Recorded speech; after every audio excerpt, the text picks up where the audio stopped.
was like big poppies. So I loved like it was like orangey red, and I loved the orangey red with like the sage green, and then I had a wrought iron bed. So that was, and then white drapes. When you're 12? Yes. I know, it was way better than what it ended up being.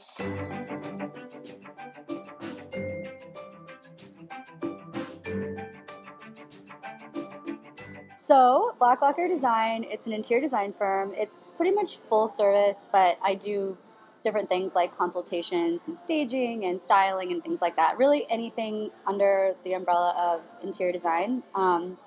And it was recently launched this year, actually. Woo! Yeah, it's been really crazy busy. Like, I've been super surprised at how fast it took off. It kind of happened in the middle of what I was doing a bunch of other things in life, like buying a house and... little things. Yeah, little things. You know. And I was like, all right, well, I guess I have to make money, too, so I'll just start this So I made business. This massive investment. Yeah, exactly. Have a job that pays for it. Right? It's actually my second business, so I was lucky because I kind of already had, like, platform in place and also, kind of knew how I was going to run it. And I basically had to come up with a name, and I didn't want to use my name because my last business had my name in it, and it just felt like a little bit too much vanity. So I was like, well, Yeah. And I'm like, what can I pick that sounds kind of like high-end, but also a little bit whimsical, and sounds like it could be more than just an interior design firm, because someday, I might want to do more like product design, or who knows, like have a shop. So I have a shop. Yeah, it could be kind of cool. So that's Lacquer Design.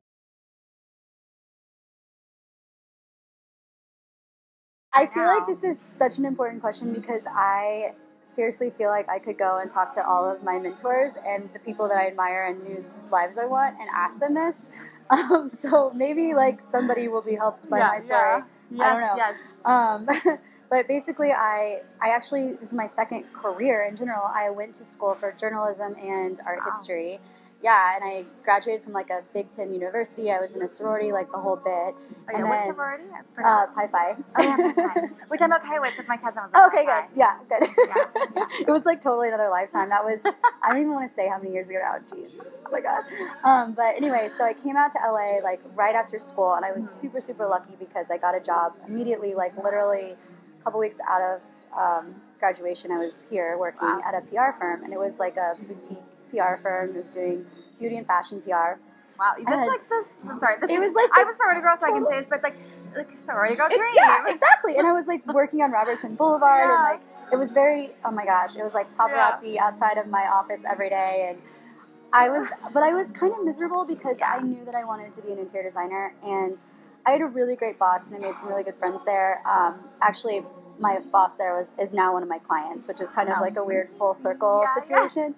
But I would just sort of like flip through Domino magazine, which was a big thing at the time, and think about like where can I go to design school, and like I'd go and like fill out applications, and eventually the recession hit, and we were kind of going on a little bit of a break. Like we were thinking about we would have to downsize the firm where I was working, and I was like, this is my time. Like I'm gonna go back to school. This is my so time I to did. and you're like, sorry about the recession. Right. This is awesome. Seriously. This is my moment.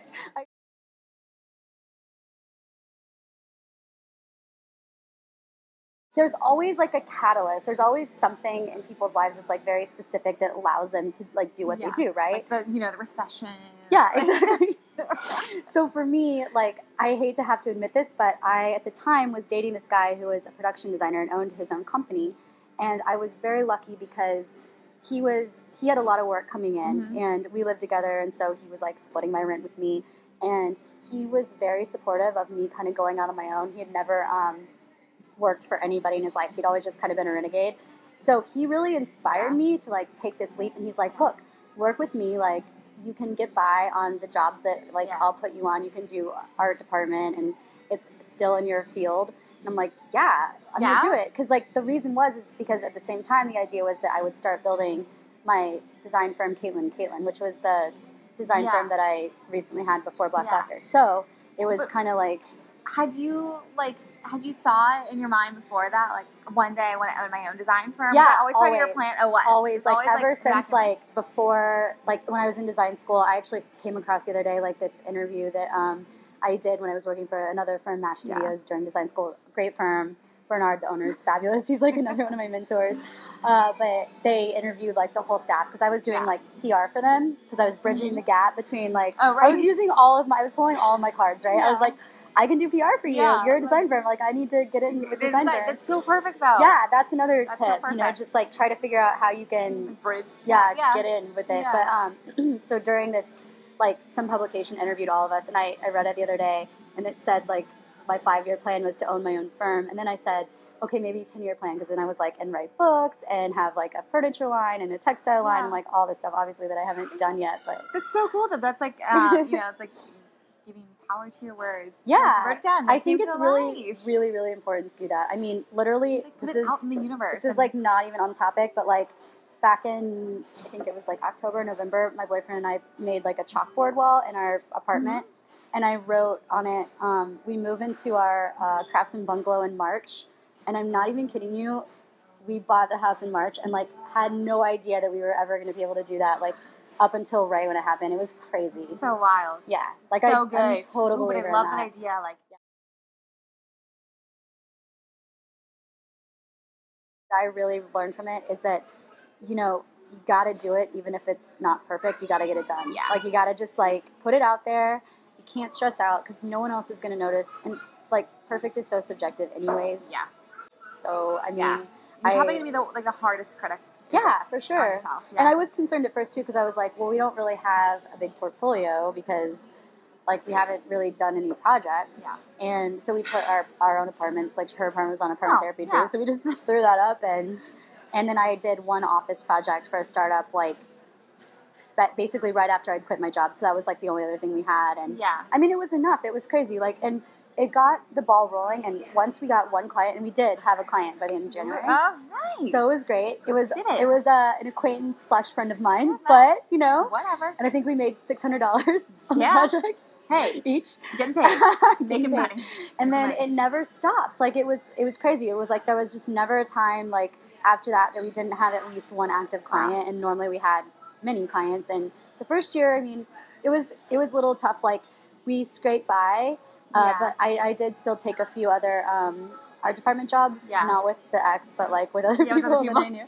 And she was doing a couple other gigs like outside of it too. But then by year 2, we were killing it and like making a lot of money, and just it was good. It was like rolling. I mean, you've kind of now been working at least like not a traditional 9 to 5. Yeah. For a bit now. Yeah, for a long time. It's crazy. Yeah, what are some of like the scary things about it? Well, like, how I do will you say deal with that? the first thing you have to get over, it's like all mental, right? Like what I had to do was get over the fear of there not being a next client, right? Like I had to tell myself, can't worry about that. You can't even think about that. Like look at what's in front of you. Like don't be afraid that you're not going to be able to pay your rent. Like, you know, I had to like get these blocks away that I had about money and like the fear of like not being able to survive, because I had massive hang-ups on that, you know, because it's scary. Like when you start going off on your own, because like everybody stays in their job because of stability, and you know, the paycheck's gonna come. Yeah, exactly. And so that's the first thing you have to do. You just have to get okay with that somehow, like be in the moment. Totally. And it took a long time. Like I like rewired my brain, and that was the biggest hurdle. The second biggest hurdle I think was like working in a luxury service like this. Yeah. You have to get over your concept of like what's a lot of money, because you're going to constantly have to like ask for money.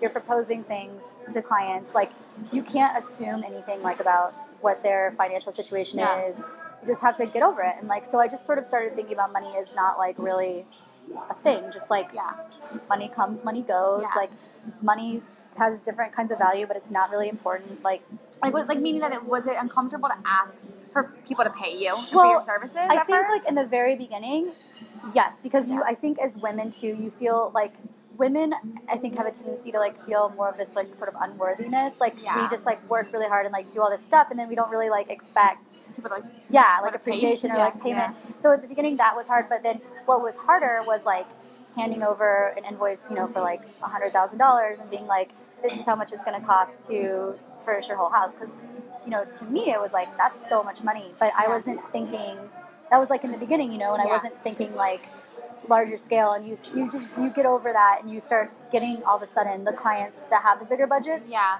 And that you're at a position after you get past that point and like get used to it and have the experience that like you don't. It's like you're not even phased. Like now I have clients like don't have budgets, and it's great. And I don't feel any differently about them than I feel about any other client, Wow. What a life. I know, right? Seriously. What a life.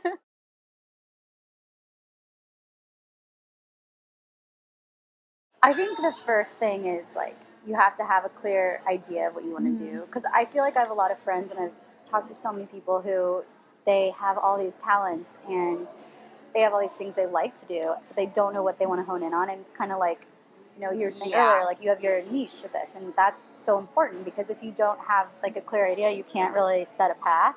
Yeah. So that would be the first thing. Did you know when you were starting off, like what? Yes. Like interior design, idea? Ever since I was like in high school, interior design was really the only thing I wanted to do. But I grew up in a family of like 2 lawyers in the Midwest. Yeah. It wasn't something, even though one of my good friends growing up, her mom was an interior designer, I saw her like having this awesome, crazy, eclectic house full of art, and then she would just do beige, boring, like traditional, because like that was what people wanted in the Midwest. No offense to the Midwest, it's just like this wall's a color. It's a different paint it beige. Yeah, like it's a different sort of mentality there, and it didn't seem like a viable career option. Yeah. So but I've always wanted to do interior design, and it literally like the way that I knew that I needed to do interior design was that it was like if this job exists, there's no way I cannot have it. Because it was that like visceral almost. Yeah, totally. And I mean, there's other things that I would love to do. Like I feel like I would love to like be like a copywriter in advertising or like work for a magazine, the journalism thing. But this is beyond, Yeah, you got like super clear and just decided. Yeah, and I so like you commit to it. Like you take a big leap because then you can't, back out. Which was me not doing PR anymore and then going back to design school, at what I thought was so old. So old. My early 20s. That's the quarter life crisis. Yeah. Which is real. Yes, it is real. It is for sure real. So real. It is, yeah. But I would say, just commit to it. Yeah. And I think it's like that really cliche saying, like, jump and the net will appear. I 100% believe that. I definitely will get new age once in a while. And I think, seriously, like, it's the law of attraction. It's like the universe will just support you because you're doing something bold, and it's important to do that because that's where all like the energy comes from that like brings it to you is when you do have that passion. So yeah.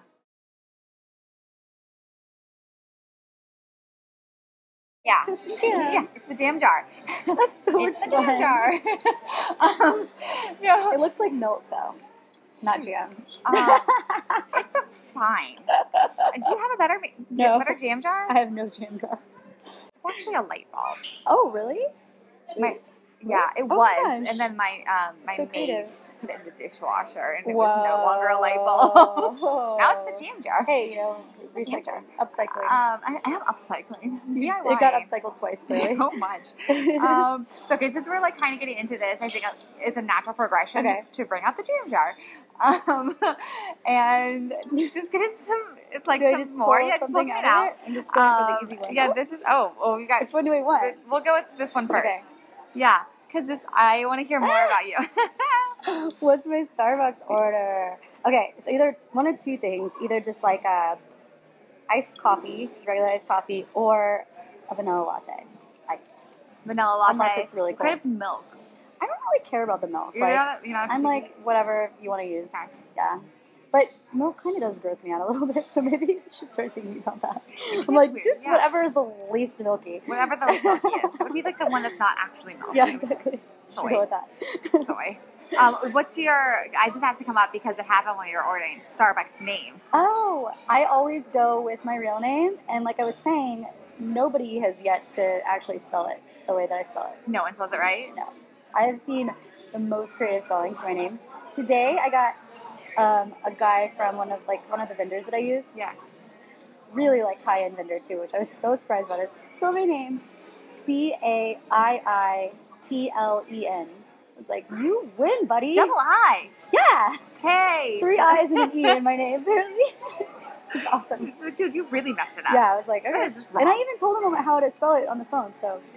No one spelled with an I. I've never heard that. Ever in my life. Or an E. Like, that's so funny. Not even Caitlyn Jenner. Oh, the joys of having been Caitlyn. I know, right?